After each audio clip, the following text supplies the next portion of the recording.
Hey everyone, what's up? So today I wanted to share with you my drip irrigation system. So first I wanted to show this automatic water timer, and I really liked it because it's a very simple device. Let me show you here. So it's a very simple device and easy to install, and you don't have to worry about any wiring or anything. It's battery operated, so it takes in two AA batteries in the back. So let me show you. So there it is. You put in two AA batteries. These batteries last a long time, like usually about a year or so. And then you just set these dials. You have three dials. One dial is used to control things like manual timing, rain delay, so you can set up like 48, 72 hours or 24 hours of rain delay, or set a manual timer. And then you set the frequency and the runtime. So frequency means how often do you want to run this. So every day or every 2 days, 3 days, every week, these things you can set up using this knob. And the runtime controls how long you want to water it. So 5 minutes, 10 minutes, there are multiple settings here. So that's pretty much it. You set these dials, three dials, to whatever setting you wish, and it will automatically water at your set frequency at the time that you set these dial in. So if you set these dial in like every 9 a.m. these two, then it will automatically water every 9 a.m. And at the top is your female thread, and this goes to your hose bib or hose pipe. And then this is the outlet. This is where your drip piping, your backflow preventer, and your pressure regulator will go in. Basically, those two devices are pretty important for a drip irrigation system. The backflow preventer doesn't let the contaminated water go back into your water line, and the pressure regulator really helps to maintain the proper pressure for a drip irrigation system. So yeah, let me show you then what the backflow preventer and the pressure regulator and the main line look like. So yeah, this is the backflow preventer that I was talking about, and pressure regulator. So both of these are installed in serial, and you want to install the backflow preventer on top of this, and after that the pressure regulator. And both of these are very important to install for you to have a good functioning drip line system. And after this pressure regulator, you install this 1/2 inch poly tubing through a coupling.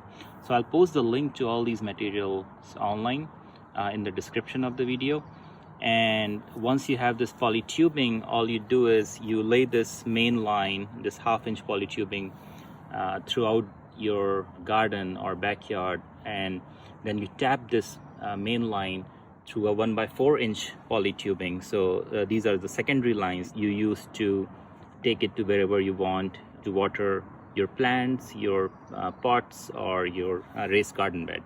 So for raised garden bed, you can use like a 1/4 inch soaker hose, which has pre-drilled watering holes. So I can show you what those look like. So this is the soaker hose I was talking about, and this has tiny pre-drilled holes in it. So as you can see here, that's where the water comes out, and they're pretty easy to install and lay down in your garden bed. And now if you want to tap this, the way to do it is this punch hole that you use to tap this main line. The way you punch a hole is you go straight at a 90-degree angle, and it's important to do it at a 90-degree angle and straight, otherwise the hole might leak. And then you insert 1/4 inch barbed connector in here. Let me show you where that is. This is what it looks like. You insert one end of this into the hole, and the second end you connect to this 1/4 inch poly tubing. That's the way that you tap your main line to water your pots or your raised garden bed or anything you'd like. And there are other useful accessories that you get for your drip lines, so things like these goof plugs. So these goof plugs are used to correct any mistakes you made. So if you punched any hole in your main line by mistake, you can use the goof plug to shut it off. So that's what I did it right here. So there are other useful accessories like this 1/4 inch T that you can use to make a T connection to your 1/4 inch tubing.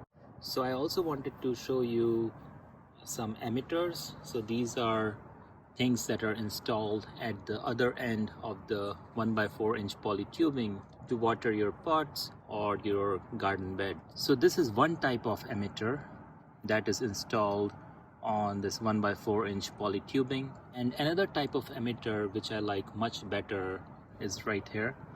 And this one I like because it allows for flow control. So you'd see this knob, so you can turn it clockwise or anti-clockwise, and you can turn it fully clockwise to shut off water, and you can then control the flow rate by turning it anti-clockwise, and it will adjust how much water comes out of this emitter.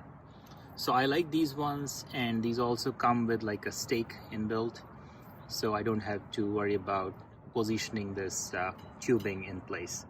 So yeah, that's pretty much it. You install your automatic water timer, you install the backflow preventer, and then the pressure regulator and your 1/2-inch main line, and then you tap your main line by using the sponge hole and using this barbed connectors. So that's all for today. Hope you enjoyed this episode, and see you next time.